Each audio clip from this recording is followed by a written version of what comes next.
Ambati Silks, Kanchivaram Saree Store, now in Vijayawada. Exclusive Pattu Sarees, Salwas and Lehengas.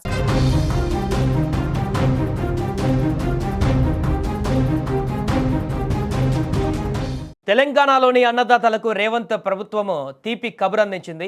యాసంగి సీజన్కు సంబంధించి ఎంతో కాలంగా ఎదురు చూస్తున్న రైతు భరోసా రెండో విడత నిధులను విడుదల చేసేందుకు సర్కార్ సర్వం సిద్ధం చేసింది. జయశంకర్ భూపాలపల్లి జిల్లాలోని కాటారంలో నేడు భారీ బహిరంగ సభ జరగనుంది.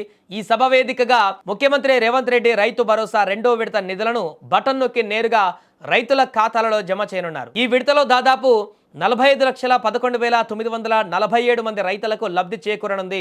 ఇందుకోసం ప్రభుత్వం ఏకంగా 5,653 కోట్లను వెచ్చించడం గమనార్హం. ఇప్పటికే మొదటి విడత కింద సిద్దిపేట జిల్లా నర్మెటలో 3,590 కోట్లను రేవంత్ విడుదల చేసిన సంగతి తెలిసిందే.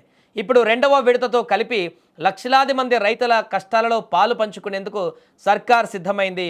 అర్హులైన ప్రతి రైతుకు ఎకరానికి 6,000 రూపాయల చొప్పున ఈ పెట్టుబడి సాయం అందుతుంది. రాష్ట్ర వ్యాప్తంగా ఉన్న సుమారు 1.5 కోట్ల ఎకరాల సాగు భూమికి ఈ పథకం వర్తింపజేయడం గమనార్హం. ప్రభుత్వం మొత్తం 3 విడతలలో కలిపి 9,000 కోట్లను రైతుల ఖాతాలలోకి చేరవేయాలని పక్కా ప్రణాళికతో ఉంది. అయితే ఈ నిధుల జమ ప్రక్రియ విడతల వారీగా జరుగుతుంది కాబట్టి రైతులు కంగారు పడవలసిన పని లేదని అధికారులు చెబుతున్నారు.